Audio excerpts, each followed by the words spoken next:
Welcome to the very first episode of Sam's Fiction Hub, your new home for immersive storytelling across the worlds of science fiction, fantasy, mystery, and thrillers. I'm your host, Sam, and I couldn't be more excited to bring you on this journey where every episode is a gateway to new worlds, new characters, and unforgettable adventures.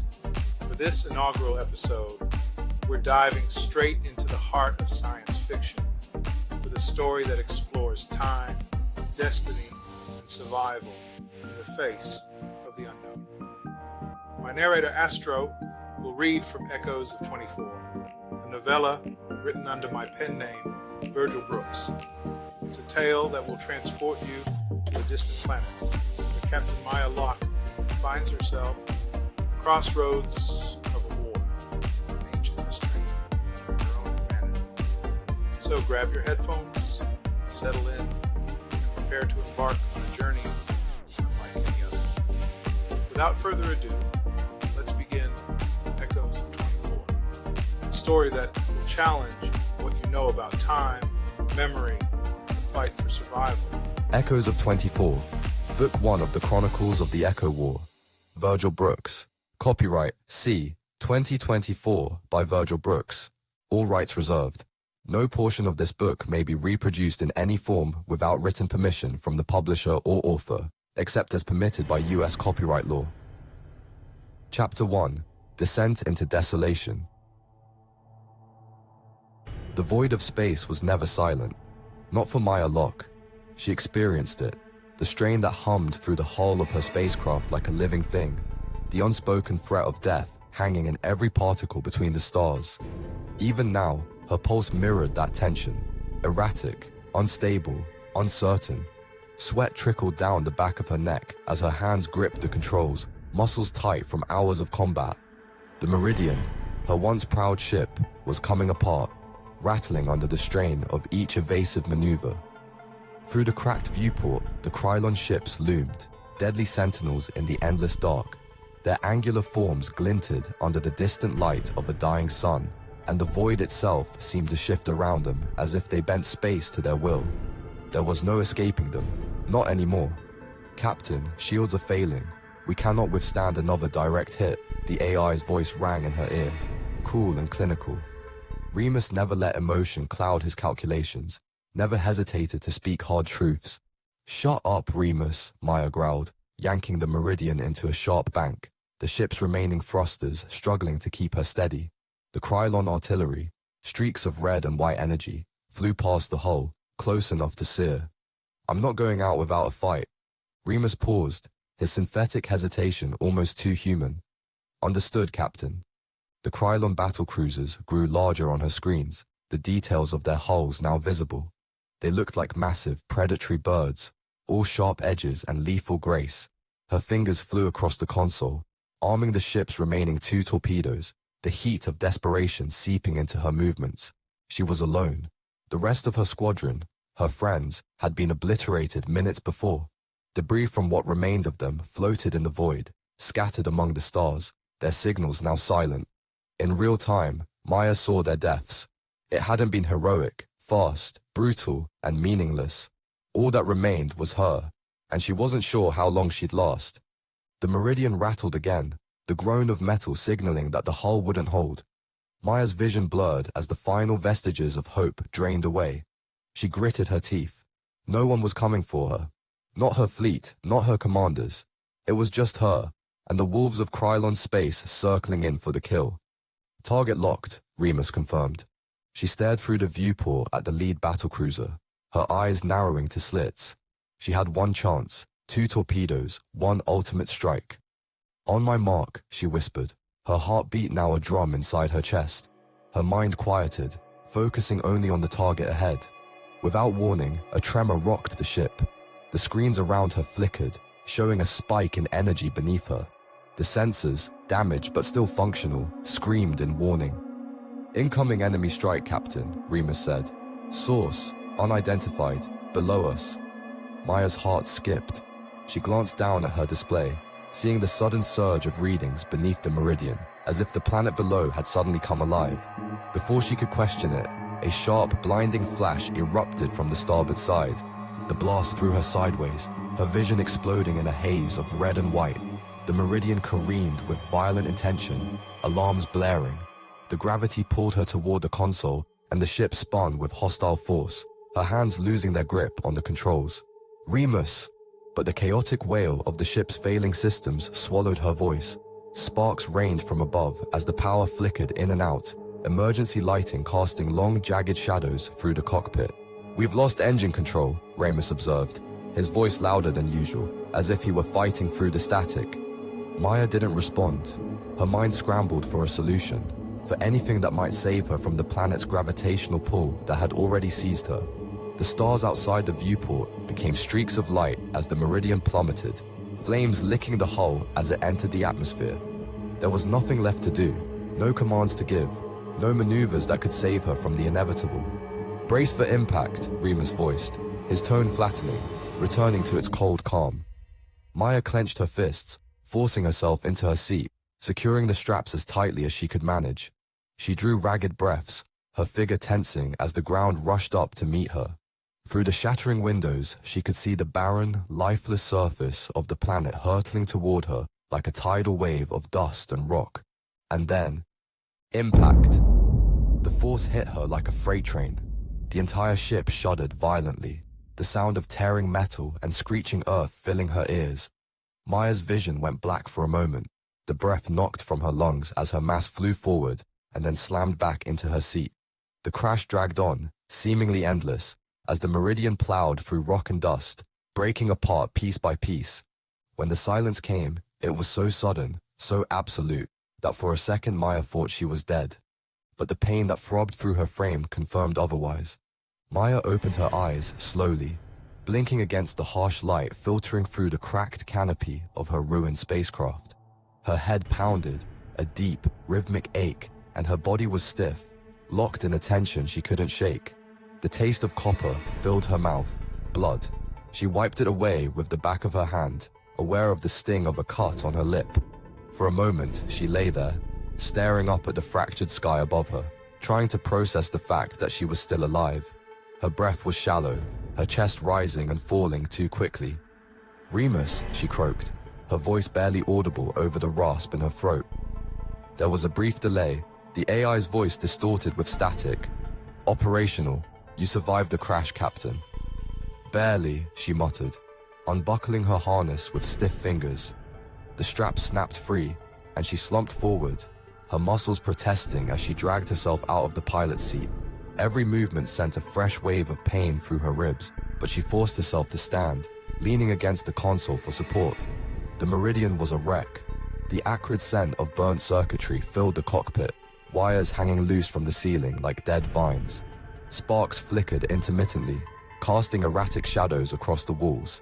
She staggered toward the hatch, her legs unsteady beneath her, but determination spurred her on. The planet's surface stretched out before her, a desolate expanse of red dust and jagged rock formations, as far as the eye could see. No signs of life, no ships, nothing.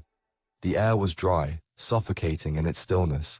Her helmet filtered it enough to keep her from choking, but the atmosphere was oppressive, heavy. She activated her suit's diagnostics. "Remus, any sign of the Krylon?"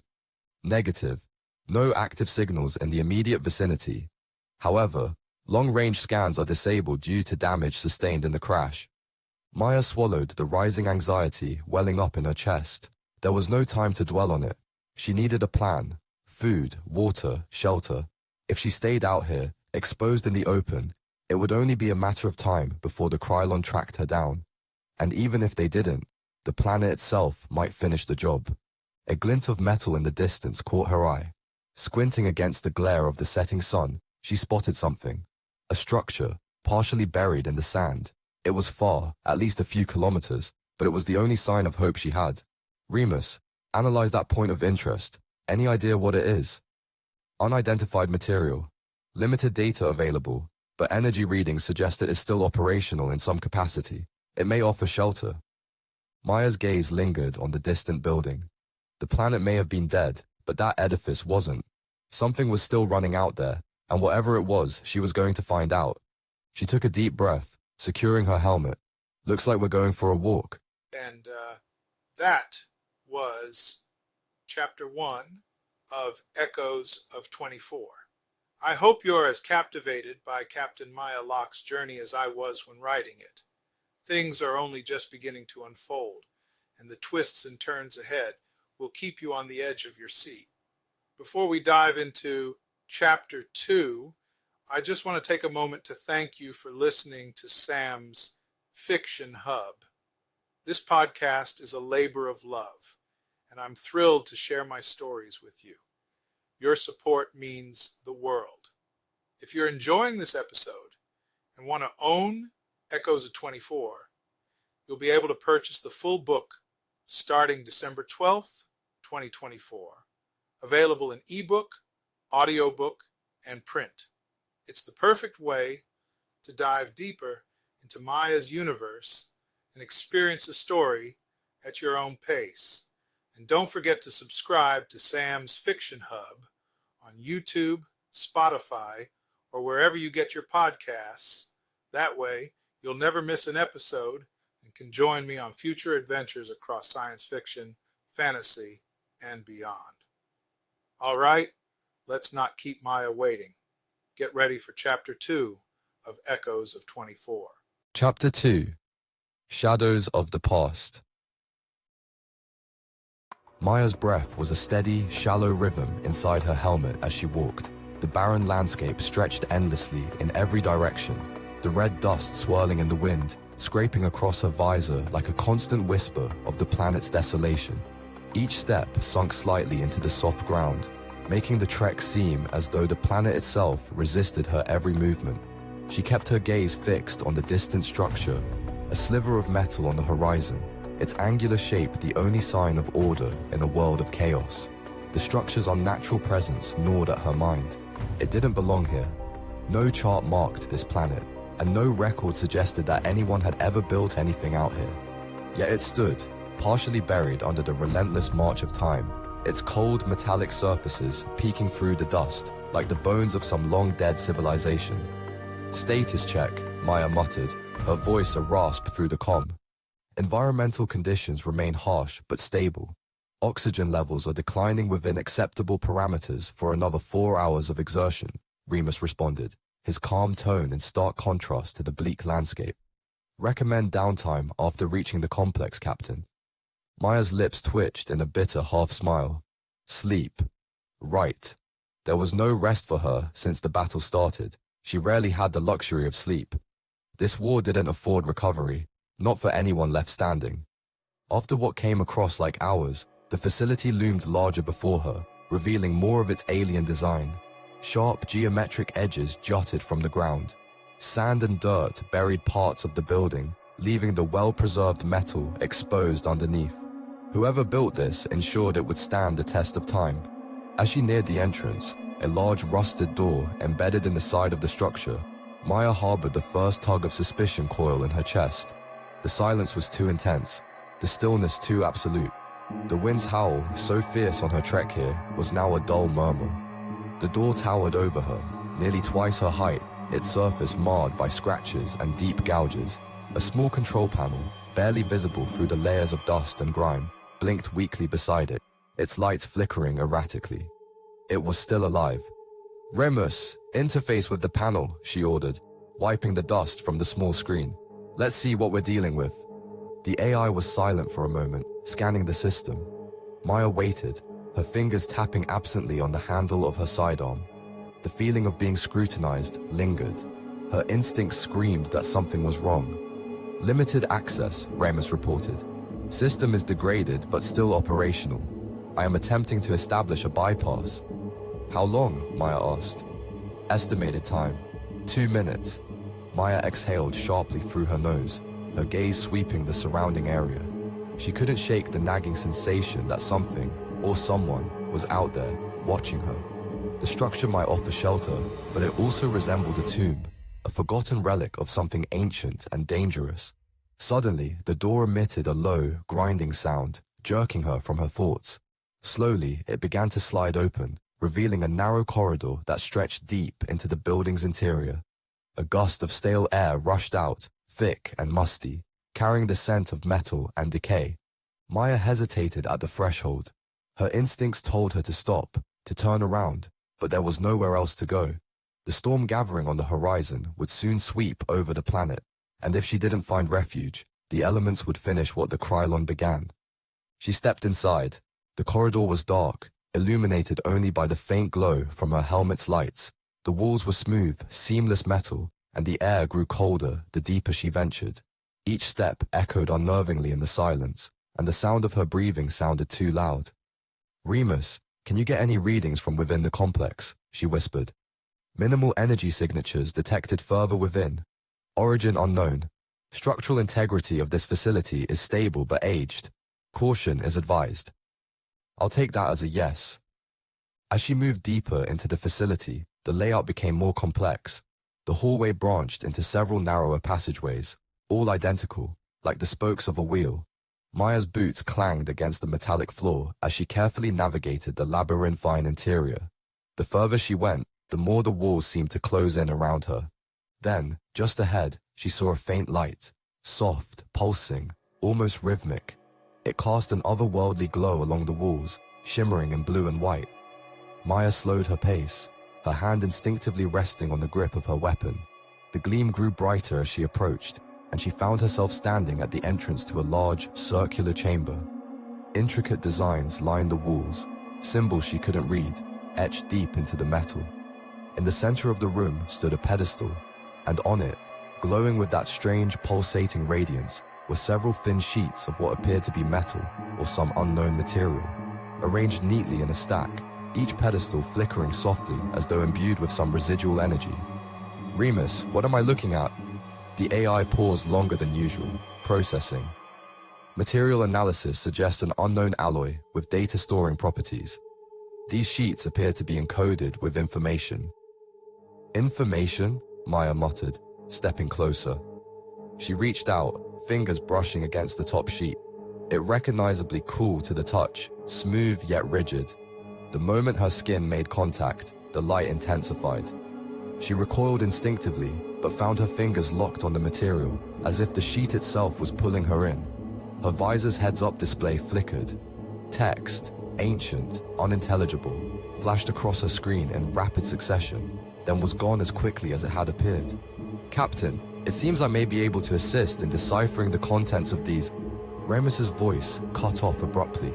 The lights in the room dimmed, then flared violently, filling the chamber with blinding white light.